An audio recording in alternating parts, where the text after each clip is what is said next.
That day, when I got up in the morning, my head was pounding from a hangover. So, I took the morning off from work. It was no big deal, the kind of laid-back company where I worked. The West New York East branch of a listed company that deals in leasing and selling office equipment.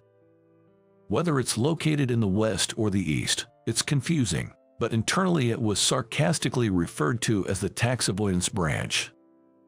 That means, from my point of view, this branch exists solely to account for expenses like labor costs for the company's overall revenue. There were absolutely no expectations for the branch itself to generate revenue. Even if there were, it would be a problem. The 6 employees, including the secretary, were all admittedly lazy, constantly skipping work. When I got to the office, I headed straight to the smoking room. There, the branch manager and 2 senior employees were smoking and chatting. I joined in. Is it true that this branch will be shut down by the next financial statement? Really, you're kidding. As I was surprised, Sam, who was nearing retirement, exhaled cigarette smoke and said, "That rumor's around all the time, right? Well, yeah, but that's not good at all. Those rumors affect our reputation."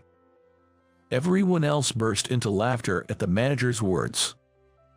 As if we in this branch had something like a reputation to worry about. Then, the secretary came stomping in, letting the branch manager know there was a call from the headquarters. This secretary, although she doesn't smoke herself, didn't mind other people smoking. It would be one thing if there were young female employees who minded the smell of smoke, but besides the secretary, all the employees were men, and all were smokers. It seems to me that the office could just allow smoking, but apparently, the law was strict.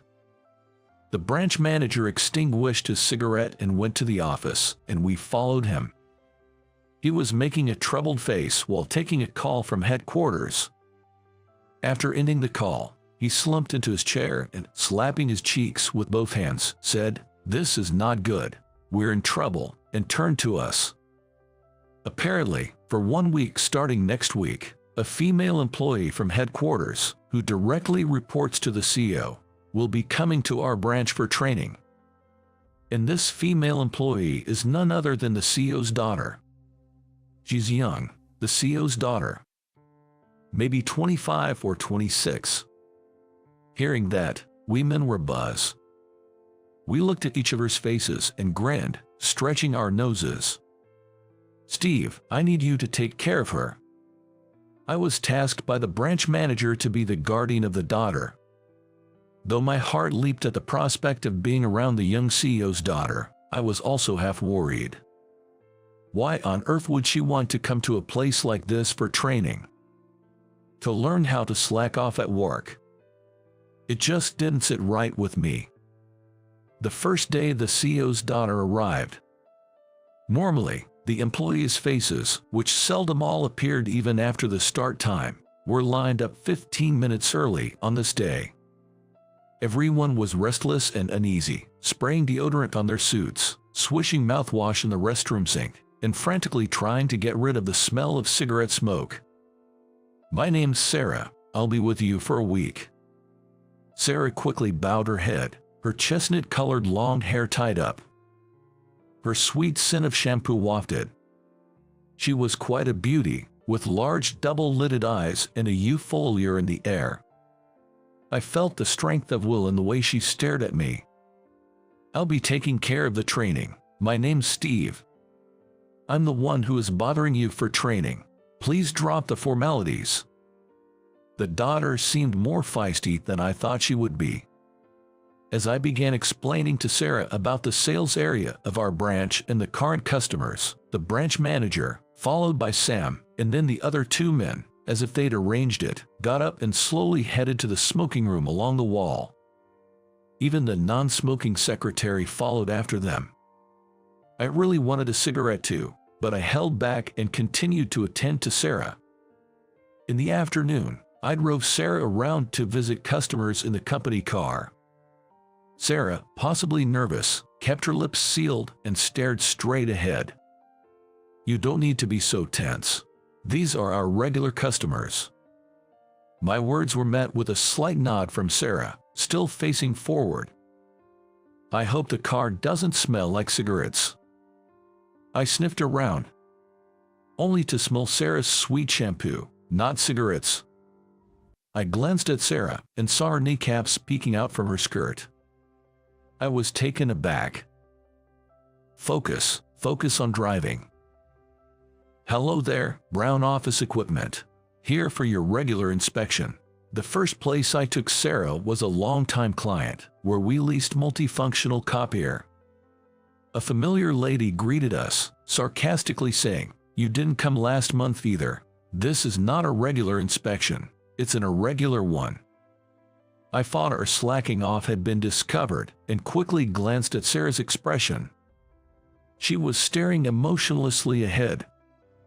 On the second and third day too, I drove Sarah in the company car, taking her on token sales routes and regular inspections. And on the fourth day, "We're a little early, but how about lunch? There's a great burger restaurant ahead."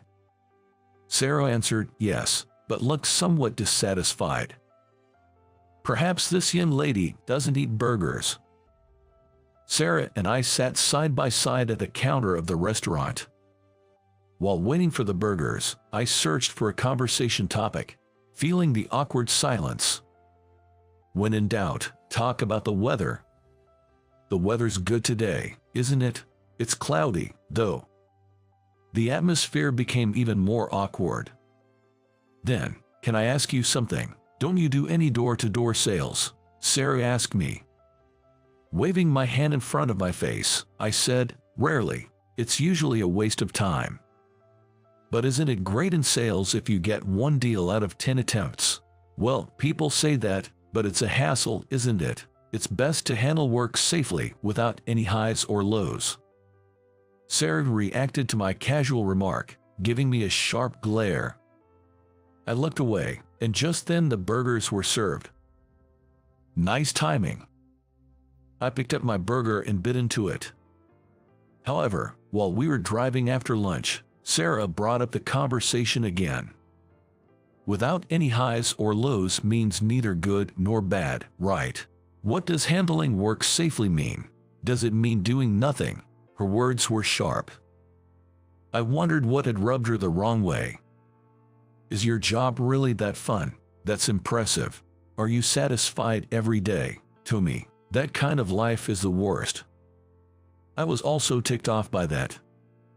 I pulled the car over to the side of the road and stopped. "You have no business judging my life. After all, you're the CEO's daughter. You must be enjoying a splendid life," I said. After saying that, I realized I had gone too far. But I had been frustrated by having to look after Sarah day after day.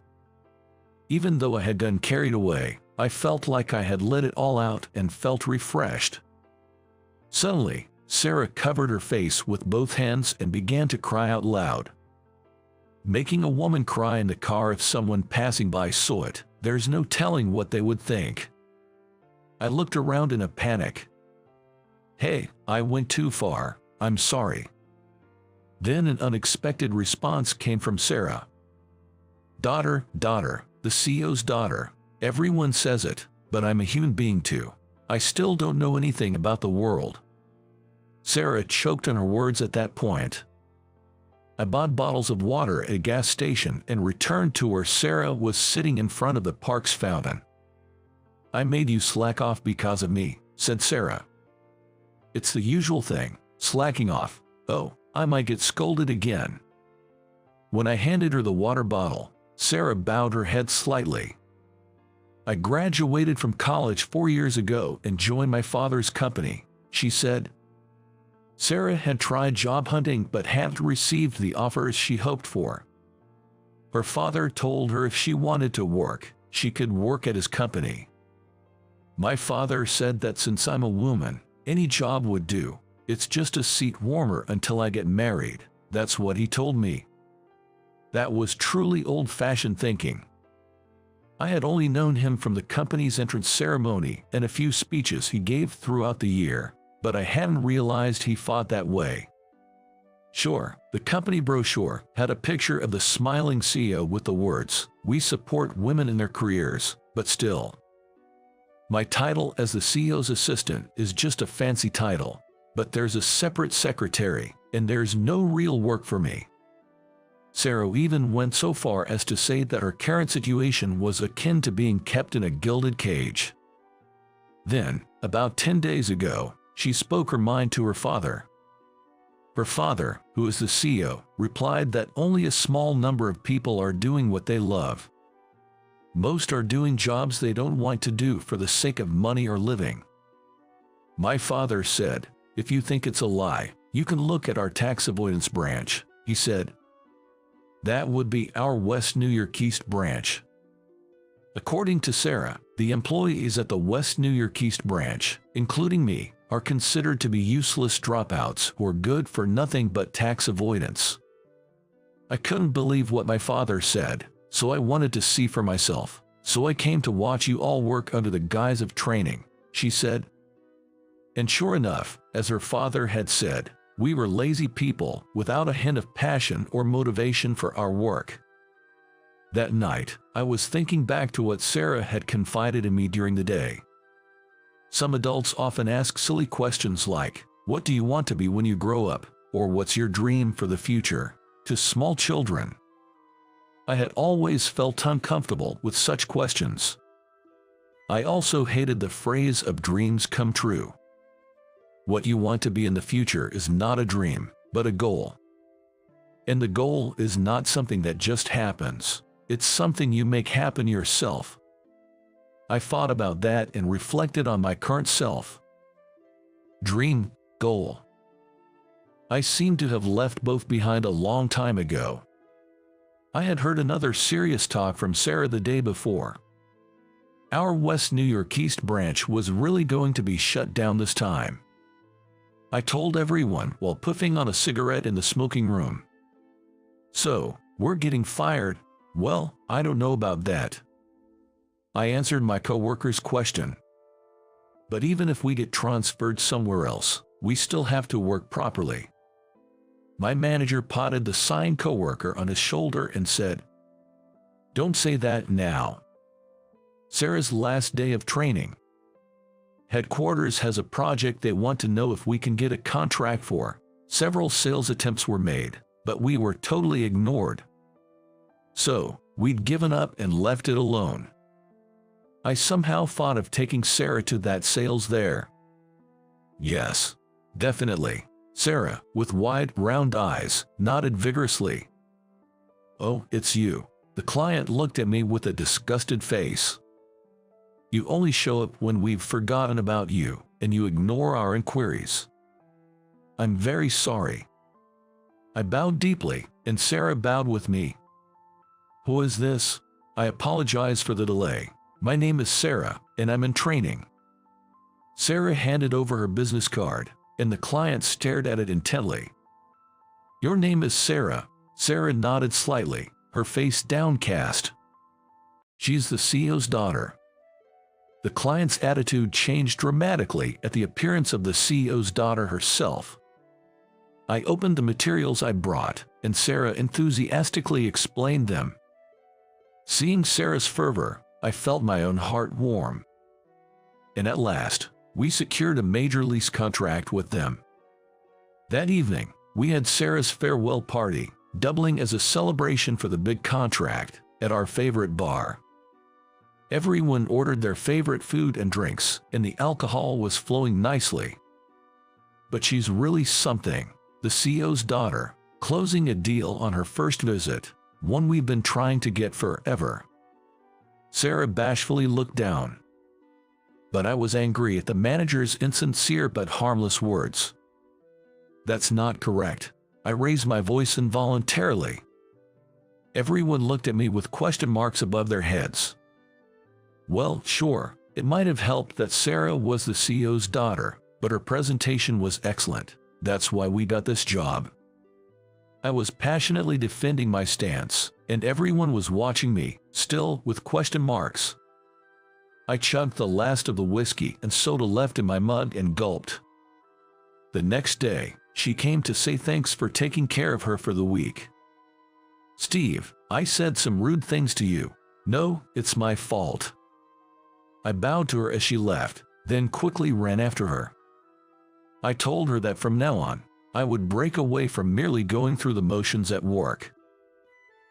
I'm going to really live here. I'll be pushing sales hard. She nodded at me vigorously and smiled faintly. "It's been fun this past week. Meeting you, Steve, is something I'll never forget." What a turn of events. Our branch in West New York East, which was not just rumored to be closed but actually slated for it, was to continue. "It's all thanks to my performance, right?" I said, puffing out a cloud of cigarette smoke. Then Sam slapped me on the head, saying, "You fool." In fact, my aggressive sales tactics had caused the branch's sales to skyrocket. That's when the branch manager chimed in. "You know, the CEO's daughter apparently pleaded with the CEO directly. It's too valuable a branch to close down," she said. A little while later, I was loafing in a coffee shop smoking room, smoking a cigarette between outdoor rounds. "Is it okay?" Loafing again. The one who sat down in front of me was her. I stubbed out the cigarette in the ashtray and waved away the lingering smoke. "It's a break. Don't make it sound so bad," I said, and she grinned. "Sarah, why are you here?" "Oh, this is the first time someone has called me by my first name." "Is it?" She had quit her job, defying her father's wishes, and had moved out to live alone in a studio apartment, working part-time at a convenience store while job hunting. I called after her as she stood to leave, saying it was a coincidence. "How about, once you get a job, we can go to a fancy and delicious restaurant to celebrate?"